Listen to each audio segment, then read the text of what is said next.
Stručnjaci koji pišu zakone često dolaze iz istih krugova kao oni koji će od njih profitirati. Savjetnici lobiraju za pravila koja će pomoći industriji, a zapravo eliminiraju konkurenciju i omogućuju monopol. Sve legalno, sve uz blagoslov države. Postali smo energetski ovisni. Sami smo si isključili struju, izlazak iz jeftinog ruskog plina, zatvaranje nuklearki i ovisnost o uvozu struje iz Francuske i Poljske. Da li je to bilo pametno? Pa i ne baš.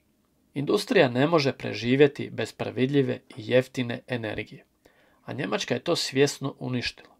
Zeleni bodovi su skupljeni, ali proizvodnja je nestala.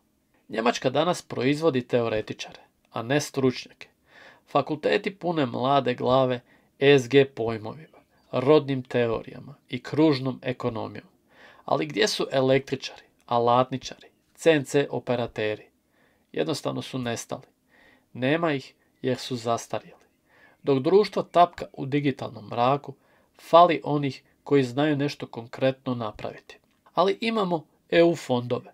Umjetno disanje bez stvarne proizvodnje. Firma se zatvara, ali ne brini. Tu su EU fondovi za prekvalifikaciju. Učiš Excel dok ti se bivši pogon pretvara u coworking prostor. Nema više proizvodnje, ali ima radionica osnaživanja, jer važnije je da znaš napisati CV nego pokrenuti stroj. I danas imamo kulturu gdje se industrija seli van. Sve se seli van. Proizvodnja, montaža, čak i korisnička podrška. Jer ako netko u Indiji može raditi za trećinu plaće, pa zašto ne? Nitko ne misli dugoročno. Nitko ne pita, a što ćemo mi raditi za 10 godina? Možda ćemo postati call centar za Afriku.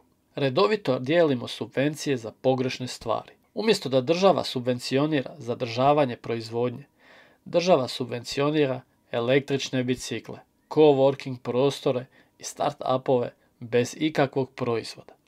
Prava industrija nema šanse protiv fancy ideja koje dobro zvuče samo na konferencijama. A građani, šutnja kao suučesništvo, nitko ne protestira, nitko ništa ne pita. Ljudi su umorni, zastrašeni, zbunjeni. Navikli su se na gubitke. Svaka nova zatvorena tvornica više nije vijest, nego navika.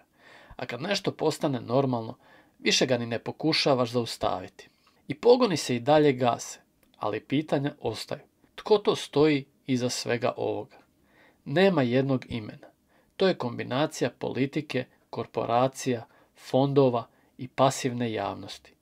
I sve vodi prema istom cilju. Društvu bez proizvodnje, bez sigurnosti i bez kontrole nad vlastitim resursima. Ako se ne probudimo, bit ćemo kontinent s aplikacijama i dostavom, ali bez jedne hale u kojoj se nešto stvara. A to je kraj priče koje zovemo industrijska civilizacija ili ukratko rečeno deindustrializacija Europe. A sada, dragi moji, napišite vaše mišljenje u komentarima ispod videa. Što vi mislite o ovoj tematici? Vidimo se u nekom od idućih. Čuvajte se.